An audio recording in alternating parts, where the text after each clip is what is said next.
গুরুগিরিতে বড় ঝামেলা, বড় দায়িত্ব। তা বললে কি হবে? গুরুগিরি যে তোমাকে করতেই হবে। বেশ, আমি গুরুগিরির ভার কাঁধে তুলে নিতে পারি, তবে আমার দুটি শর্ত আছে। কি সেই শর্ত? প্রথমত, যারা আমার শিষ্যত্ব গ্রহণ করে শেষ দিন পর্যন্ত আমার কাছে থেকে যাবে, তাদের যেন মুক্তি পেতে এক জন্মের বেশি সময় না লাগে, তা তারা সাধনা করুক বা না করুক। বেশ, তাই হবে। আর অপরটি?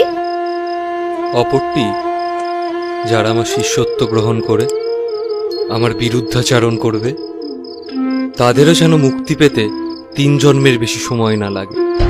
বেশ, তাই হবে।